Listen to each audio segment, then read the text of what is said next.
নমস্কার, আশা করি ভালো আছেন। আপনাদের সব থেকে যে প্রশ্নটা নিয়ে আমাকে চেম্বারে আসছেন সেটা হচ্ছে স্বামী স্ত্রীর গন্ডগোল, বা আপনার স্বামী বা আপনার স্ত্রী আপনার অবাধ্য হয়ে যাচ্ছে, বা এখনকার দিনে অনেকেই লিভ টুগেদারে থাকেন, সে আপনার পার্টনার আপনার থেকে দূরে সরে যাচ্ছে, কেউ মাঝখানে এসে ডিস্টার্ব করছে তৃতীয় ব্যক্তি, বা গ্রহগত কারণের জন্য আপনাদের সমস্যা হচ্ছে বা সম্পর্কে ফাটল দেখা দিচ্ছে, বা কেউ কোনোভাবে ক্ষতি করছে, করে আপনাদের সম্পর্কটাকে নষ্ট করে দিচ্ছে। এইরকম যখন একটা অদ্ভুত পরিস্থিতির মধ্যে আপনারা পড়ছেন, তখন আপনারা দিশাহারা হয়ে যাচ্ছে। ভারতীয় তন্ত্রশাস্ত্রে কামরূপ কামার এমন একটা স্থান, যেই স্থানে তন্ত্রের বশীকরণ অধ্যায় সব থেকে বেশি উৎকর্ষ লাভ করেছিল, এবং সেই উৎকর্ষটা এতটাই উপর দিকে উঠেছিল যে আমাদের প্রতিবেশী অনেক রাষ্ট্র এবং অনেক দূরের রাষ্ট্র এই অধ্যায়টাকে ফলো করেছে, বা তারা ওটাকে শিখেছে, শিখে তাদের দেশে গিয়ে তারা সেটা তাদের মতো করে প্রয়োগ করেছে, এবং এটা নিয়ে তারা আরো আরো চর্চা করেছে বা আরো এর বিকাশ করেছে। তার সব থেকে একটা উদাহরণ হচ্ছে আরব, মিশরীয়, ইন্দোনেশিয়া, চীন, মঙ্গোলিয়া, তিব্বত প্রমুখ রাষ্ট্র। সেখানকার যারা সাধক আছেন বা যেখানে যারা তান্ত্রিক আছেন, তারা এর প্রয়োগটা করে। কামাখ্যা একটা অমোঘ বশীকরণ হচ্ছে কামেশ্বরী বশীকরণ। এই কামেশ্বরী বশীকরণ নিয়ে আমার আগের সাতখানা ভিডিও। আজকের অষ্টম অধ্যায়, এই অষ্টম অধ্যায়ে আজকের আলোচনার বিষয় হচ্ছে স্বামী স্ত্রী সম্পর্কের ফাটল কি করে ঠিক করবেন, বা আপনার খুব প্রিয় ব্যক্তি যাকে আপনি বিবাহ করবেন, বা আধুনিক সমাজে যে লিভ টুগেদার যেটা থাকে, সেই সম্পর্কে কি করে ফাটলকে আটকানো যায়।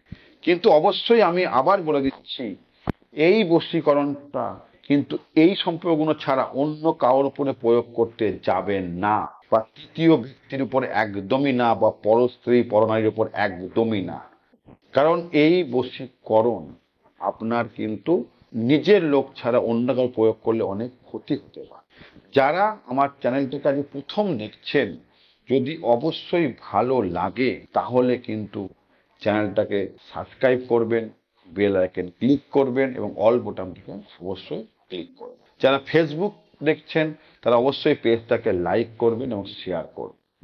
যারা ইনস্টাগ্রাম দেখছেন তারা অবশ্যই ফলো করবেন এবং অবশ্যই কমেন্ট করবেন এবং লাইক করবেন এবং শেয়ার করবেন। যারা রেগুলার দর্শক, তাদের যদি আমার ভিডিওটা ভালো লাগে অবশ্যই ভিডিওটাকে লাইক করবেন এবং অবশ্যই জয় মা কমেন্টটা করবেন, এবং আপনার এই কমেন্ট আমাকে অবশ্যই ভিডিও করতে উৎসাহ দেবে। এবার কিভাবে প্রয়োগ করবেন? এই প্রয়োগটা অবশ্যই করবেন কিন্তু শুক্রবার, শুক্লপক্ষের পূর্ণিমা তিথিতে। যে শুক্রবার পরে অবশ্যই করবেন, না হলে পূর্ণিমার আগের শুক্রবার করবেন।